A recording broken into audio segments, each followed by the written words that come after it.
گھنے اور سرسبز جنگل میں ایک شرارتی مگر نیک دل بندر رہتا تھا۔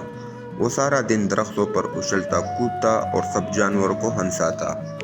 اسی جنگل میں ایک بڑا مگر نہایت نرم دل ہاتھی بھی رہتا تھا۔ ہاتھی سب کی مدد کرتا تھا لیکن وہ کم بولتا تھا۔ ایک دن بندر نے دیکھا کہ ہاتھی دریا کے کنارے اداس کھڑا ہے۔ بندر نے درخت سے لٹکتے ہوئے پوچھا، ہاتھی بھائی آپ اتنے خاموش کیوں ہیں؟ ہاتھی نے آہ بھری اور کہا، آج جنگل میں آگ لگنے کی خبر ہے۔ اگر آگ پھیل گئی تو سب جانوروں کے گھر جل جائیں گے۔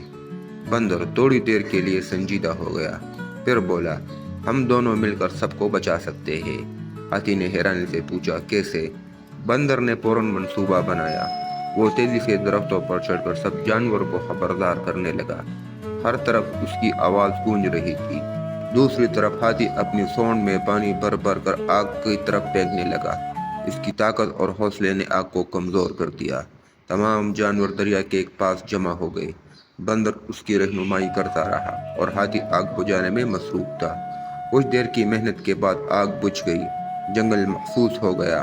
سب جانور خوشی سے جھوم اٹھے۔ ہاتھی نے مسکرا کر کہا، اگر تم نہ ہوتے تو میں اکیلا کچھ نہیں کر سکتا تھا۔ بندر ہنس کر بولا، اور اگر آپ نہ ہوتے تو پانی کون لاتا؟ اس دن دونوں کو سمجھ آیا کہ عقل اور طاقت جب ساتھ ہو تو ہر مشکل آسان ہو جاتی ہے۔ سبق: اتحاد اور دوستی سے بڑی بڑی مشکل بھی حل ہو سکتی ہے۔